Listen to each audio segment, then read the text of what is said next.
Hello, I'd like to show you a game between Bobby Fischer and a strong player from Mongolia, Myagmarsuren.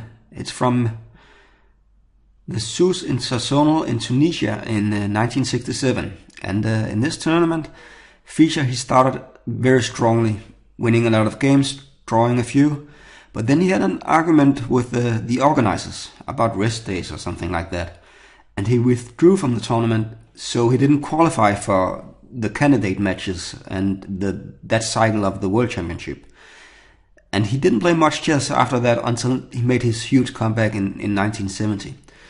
But this game shows, of course, that he was strong in 1967 and in 1970. So let's see, what is it? It's a French game.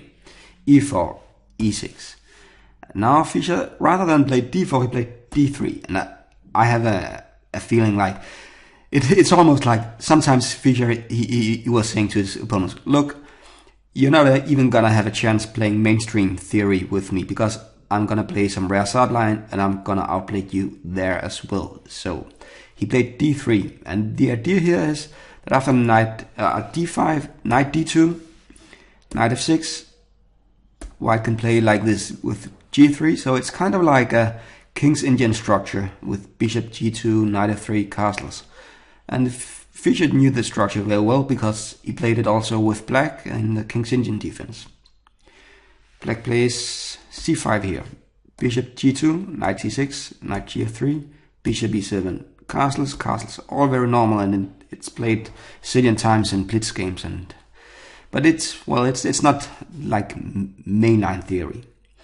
Now Fischer played again E5, knight D7, and rook E1, protecting this pawn here. And black, well, he's kind of cramped, but he can start with the counterplay on the queen side here. In some variations he will play F6 also, that's a fine option. So, but here he decides instead to just play on the queen side. White plays knight F1, he can play later knight 1 H2 maybe, and G4. And black carries on the counterplay with B4. White plays H4. So it kind of like the King's Indian attack is attacking this king. You can see there are not a lot of pieces defending it. When I play this I like to play the King's Indian attack in blitz games. Usually black finds some way to open up the center, and they don't allow this kind of attack. But what happens here if black does allow it? Bishop F4, very normal move, overprotecting this pawn. A4, and now A3, kind of stopping A3 from black.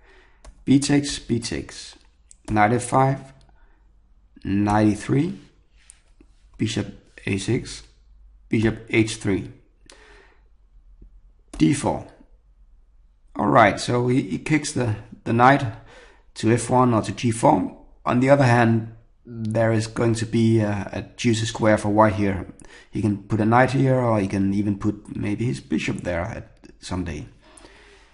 Knight F1, knight B6. Yeah, okay. On the other hand, black gets this square, so maybe it evens out. We'll see.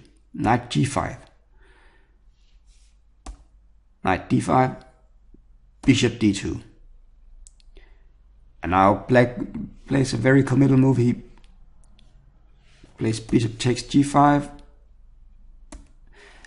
and he will lack some defense on the dark squares now because he no longer has the dark squared bishop. Queen D7, queen H5, and now rook F to C8. At least we get some luft for the black king here with this move. Knight D2, knight C3, bishop F6. So what is the idea here? White wants to create some attack here. If takes, we'll see what happens in a second. But you can also play knight E4 or knight F3 or bishop G2 and E4. There's a lot of stuff going on. So he strikes while the iron is hot here. If black takes with G takes F3, it's going to end badly for him very soon. Now the threat is queen g5 and mate, king h8, and now there is a brilliant move, bishop f5. There's a mate threat here. After takes, rook e7, queen d8, rook takes, threatening mate again, and then black has to give up his queen. So after bishop f6, black plays another move, queen e8, so you can go to f8 and defend g7 pawn.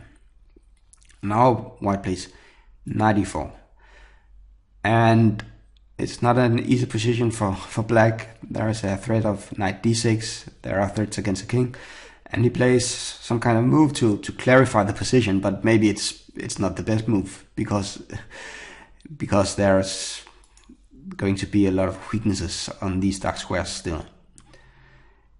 Queen g5, knight takes e4, rook takes e4, c4, h5, c takes.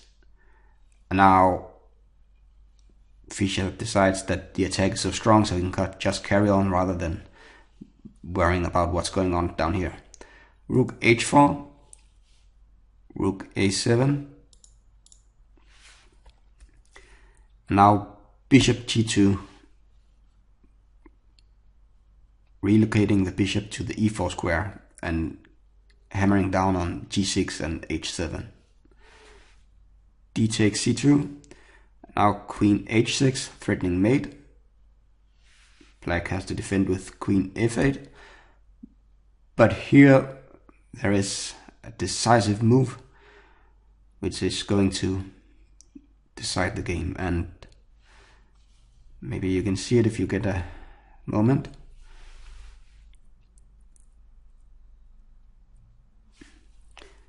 Fischer played queen takes h7. He sacrifices the queen. And here black resigned, because if he takes with the king, then h takes.